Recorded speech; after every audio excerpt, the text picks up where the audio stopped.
Good day, everyone. So for today's video, I'm going to explain to you about proof by contrapositive. So since we already discussed about the direct proof and the proof by contradiction, we will now proceed with proof by contrapositive. So what is proof by contrapositive?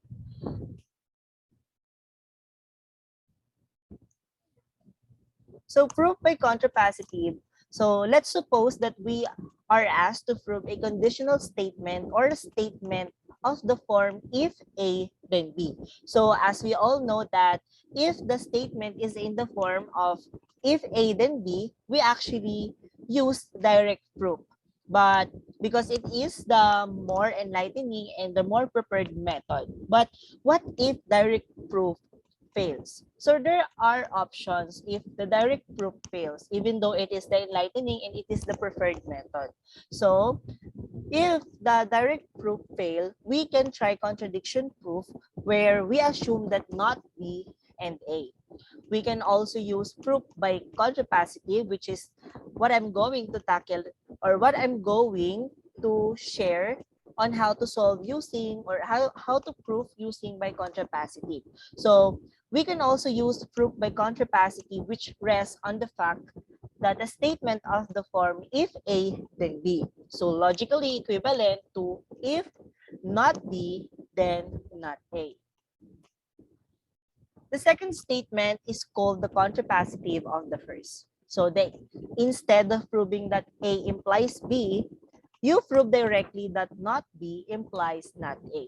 So to prove using contrapositive, we are going to follow the instructions below, which is to prove a statement of the form if A then B, do the following. First is form the contrapositive, in particular negate A and B.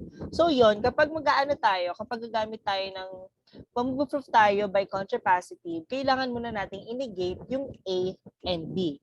Then babaliktarin lang natin yon.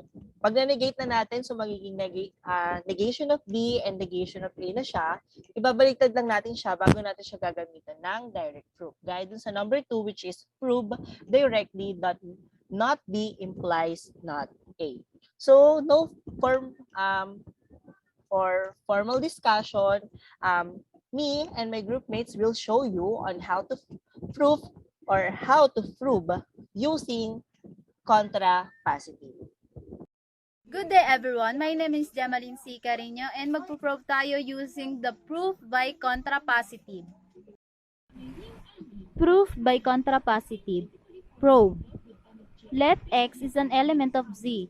If 4x is an odd integer, then x is even. Proof. Dito naman, kabaliktaran naman yung gagawin natin kasi we are going to use proof by contrapositive. Kung yung 4x dito sa proof natin is an odd integer, dito naman sa proof, kabaliktaran, magiging even siya. So, yung x dito na even, magiging odd din. So, assume that x is odd, then 4x is even. So, x is equal to 2k plus 1, where 2k plus 1 stands for an odd integer. Now, i-rewrite natin yung 4x plus 9. 4x plus 9. Then, we are going to substitute 2k plus 1 dito sa x ng 4x plus 9. Sulat natin yung 4. Then, substitute natin yung 2k plus 1. Then, copy yung plus 9. Now, i-multiply natin yung 4 times 2k plus 1. Magiging 8k plus 4. Then, copy natin yung 9. Now, i-add natin yung 4 plus 9. So, magiging 8k plus 13. So, makikita natin dito na yung 13 is not divisible by 4 or 2. Kaya, ang gagawin natin is aalisin natin yung 1 or magsasubtract tayo ng 1 sa 13. Kaya ang mangyayari is 8k plus 12 plus 1. Kasi pag inad natin yung 12 plus 1, 13 pa rin naman yung kalalabasan. Now, maghahanap tayo ng mga numbers na divisible by 8 and 12. So, pwede natin gamitin yung 4 and 2. Or yung 4. Kasi divisible by 8 and 12 naman siya. So, sulat natin yung 4. Then, 4 divided by 8. Meron tayong 2. Copy yung K. Then, 4 divide natin sa 12. 3. Then, copy lang natin yung 1 sa labas. Here, yung 2k plus 3, hanapin natin siya ng variable na mag-stand sa kanya. Like for example, yung m. Yan, copy natin yung 1. Where m is equal to 2k plus 3 element of z. So, ayan na siya. Therefore, these 3 dots, matatawag natin siyang therefore, or tinatawag na therefore. Yan, therefore, 4x plus 9 is an odd integer. Therefore, the statement 4x plus 9 is an odd integer. And we have proved that the statement we are proving is true. So that's it. So this is my example. So let a and b are integers. If 5 does not divide AB, then 5 does not divide A, and 5 does not divide B. So for example, the representation of this is 5 does not divide 32, then 5 does not divide 8, and 5 does not divide 4. So we write this as a contrapositive. So let a and b are integers. If 5 divides A or 5 divides B, then 5 divides AB. So we the opposite of the statement, and we replace and or by following the De Morgan's law, which is if negate the P and Q, we get the we get the not P or not Q. So to solve this, solve the 5 divides A or 5 divides B. So first we just need to to prove the right side, which is 5 divides A. So suppose that 5 divides A, so what we are just going to do is to write this as a multiplication. So if A is equals to 5W for some integer W. So by substituting this to our conclusion, which is AB, so AB is equals to 5WB. So substitute the A to 5W for some integer W. And then we got this, A times B is equals to 5x, where x equals to WB. So therefore 5 divides AB. So next is to get the other side, which is 5 divides B. So in this case, we do the same thing, which is 5 B is equals to 5z for some integer z, and substituting this, so we get AB. So our conclusion equals to 5z times A for some integer z. So we get AB is equals to 5y for some integer y is equals to ZA. So therefore 5 divides AB. So there it is. So we get the conclusion.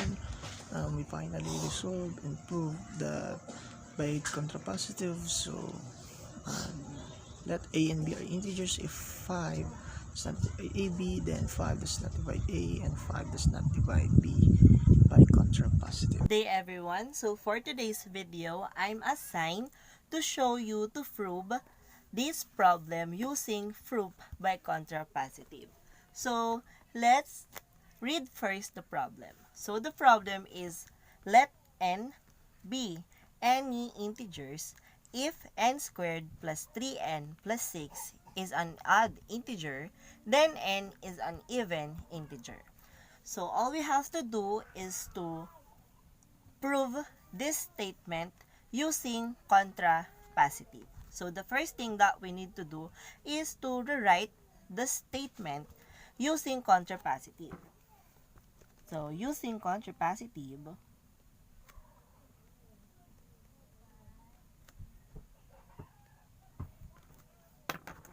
the statement will turn out like this. If n squared plus 3n plus 6 is an even integer,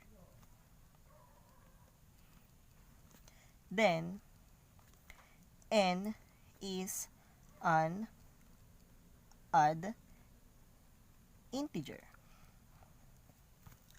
So let's recall.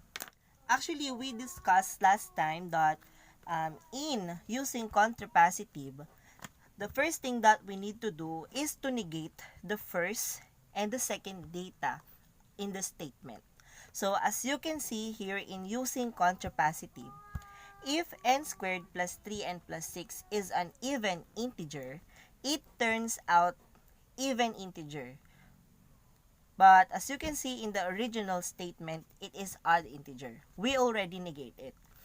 Also, in the second part, where then n is an odd integer, in the original statement, it is an even integer. So, since we already negate both of the data, we can now write n, or we can now let n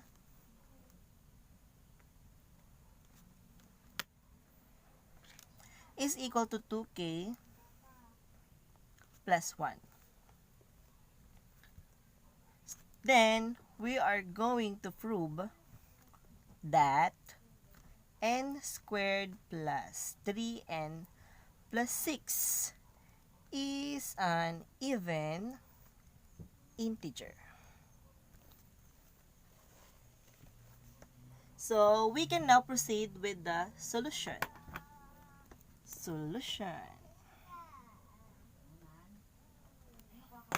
So, we need to write first this. So, n squared plus 3n plus 6 is equal to. So, we can now substitute this data in this data. We have now 2k plus 1 squared plus 3 times 2k plus 1 plus 6. So, as you can see here, we can extract this binomial. So, let's solve this part first, where we can write it as 2k plus 1 times 2k plus 1, where we can use the FOIL method.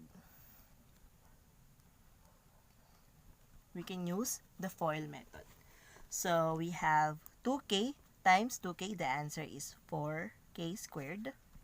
Then 2k times 1, the answer is 2k. Then 1 times 2k, the answer is 2k also.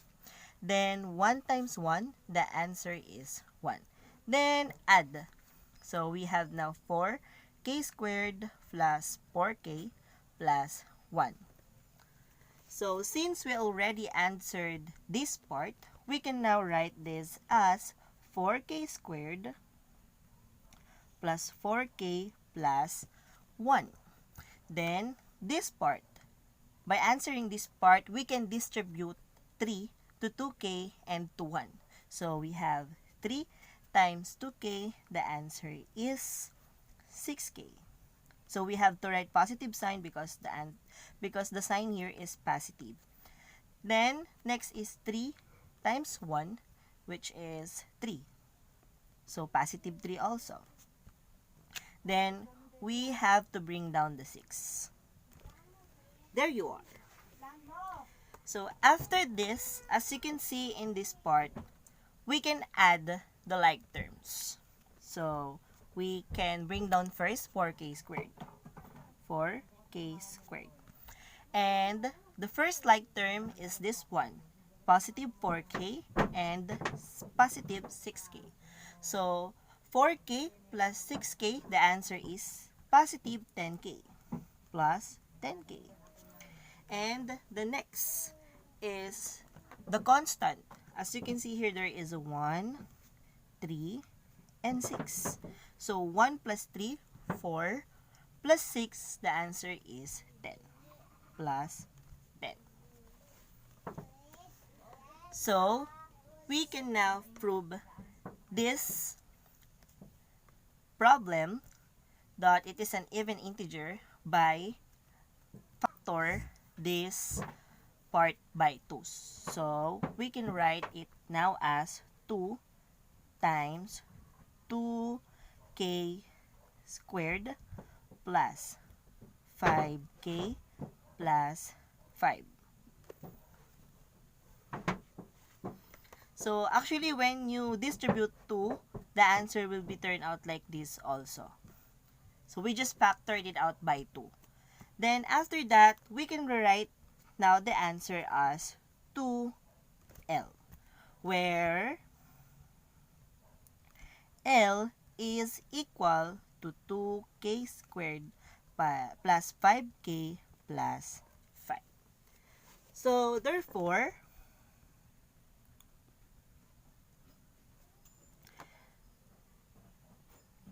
the statement is true.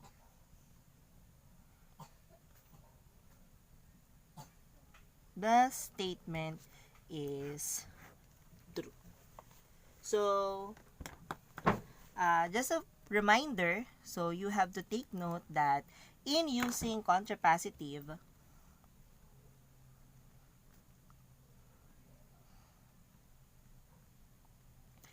if the result of your solution is true, so if the result of your solution is true,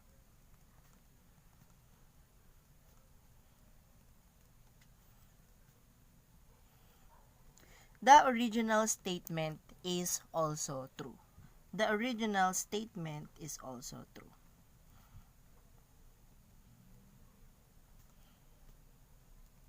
Also true. So that would be all, and thank you everyone for listening.